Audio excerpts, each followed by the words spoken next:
एक गंदे दिखने वाले आदमी ने रूखेपन से अपनी बेल्ट खोली। लकवाग्रस्त लड़की शियाओ मेई डर से सहम गई, जैसे कोई घायल पक्षी। उसने कांटा उठाकर जोरदार प्रतिरोध करने की कोशिश की, लेकिन आदमी ने उसे धक्का देकर जमीन पर गिरा दिया। फिर उसने शियाओ मेई को वापस कुर्सी पर बिठाया। उसका इरादा बिल्कुल भी गलत नहीं था। उसने बेल्ट से शियाओ मेई को कुर्सी पर बांध दिया ताकि वह सामान्य लोगों की तरह टेबल पर बैठकर खाना खा सके। लेकिन शियाओ मेई को लगा कि वह उसे परेशान करने आया है। वह अनजान व्यक्ति के बनाए खाने को खाने से डर रही थी। आदमी बड़े चाव से मांस खा रहा था, जो देखकर किसी का भी मन ललचा जाए। उसने शियाओ मेई की प्लेट भी उठा ली।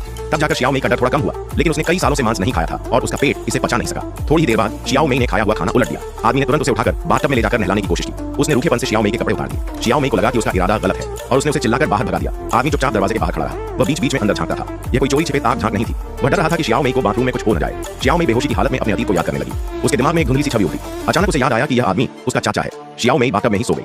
खुशकिस्मती से चाचा ने उसे समय रहते देख लिया। उसी रात कुछ गुंडे खिड़की तोड़कर घर में घुस आए। चाचा ने हथियार उठाकर उन्हें अधमरा कर दिया और फिर खिड़कियों को लकड़ी के तख्तों से सील कर दिया। चाचा की सुरक्षा के साथ अब कोई शियाओ मेई को परेशान नहीं कर सकता था। उसे पहली बार परिवार के प्यार का एहसास हुआ और उसके चेहरे पर मुस्कान लौट आई। चाचा हर दिन नए नए तरीके से खाना बनाता और शियाओ मेई के शरीर को साफ करता। दोनों का रिश्ता दिन ब दिन और गहरा होता गया। लेकिन चाचा के आने से गांव में हंगामा मच गया। महल के अधिकारी और यहाँ तक कि गांव के सरपंच का बेटा भी सब चाचा को भगाने की साजिश रचने लगे। दरअसल ये सभी पशु प्रवृत्ति के लोग शियाओ मेई की सरकारी सहायता राशि चुरा रहे थे। चाचा ने उनकी कमाई का रास्ता रोक दिया था। खुशकिस्मती से शियाओ मेई ने इसका जमकर विरोध किया और चाचा को रोकने के लिए मना लिया। लेकिन अचानक आए पुलिस अधिकारी चे ने मामले को नया मोड़ दे दिया। उसने चाचा को चेतावनी दी कि वह तुरंत गांव छोड़ दे, वरना वह शियाओ मेई की मां की हत्या का राज खोल देगी। चाचा ने सोच विचार के बाद जाने का फैसला किया। जाने से पहले उसने एक बड़ी दावत तैयार की। शियाओ मेई चाचा के पैक किए हुए सामान को गुस्से से देख रही थी। उसने गुस्से में चीख कर खाने की मेज उलट दी। चाचा ने बिना कोई सफाई दिए गांव छोड़ दिया।